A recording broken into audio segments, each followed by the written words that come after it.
ভারত পাকিস্তানের মধ্যে রীতিমতো যুদ্ধ শুরু হয়ে গেছে। চলছে হামলা পাল্টা হামলা। ভারতের অপারেশন সিঁদুর চালানোর জেরে গোটা অঞ্চল এখন যুদ্ধের ঝুঁকিতে চলে গেছে বলেও শঙ্কা করা হচ্ছে।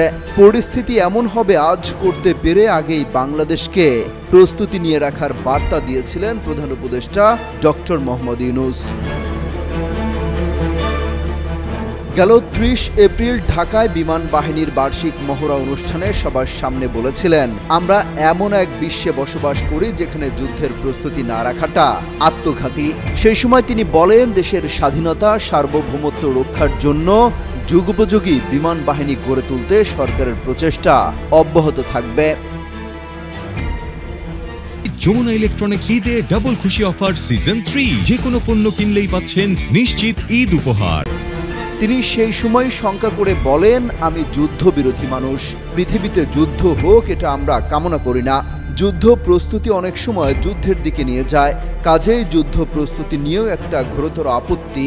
কিন্তু এমন বিশ্বে আমরা বাস করি, প্রতিনিয়ত যুদ্ধের হুমকি আমাদের ঘিরে থাকে।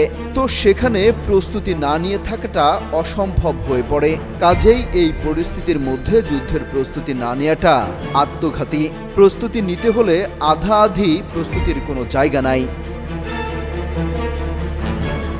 এখন প্রশ্ন হলো, ভারত পাকিস্তানের এই যুদ্ধে কতটা প্রভাব ফেলবে বাংলাদেশের উপর, আর বাংলাদেশ সেই প্রভাব মোকাবেলায় কতটা প্রস্তুত, কি অবস্থানই বা থাকবে বাংলাদেশ সরকারের। এ নিয়ে অবশ্য আনুষ্ঠানিক এখনো কোনো প্রতিক্রিয়া আসেনি। তবে ১৯৭১ সালের মহান মুক্তিযুদ্ধের পর থেকেই বরাবরই যে কোনো যুদ্ধের বিপক্ষে অবস্থান নিয়ে এসেছে বাংলাদেশ।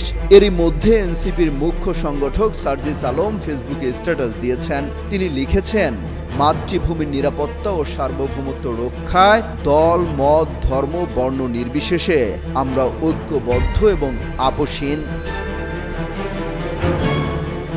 অমিত হাসান রবিন, যুগান্তর নিউজ।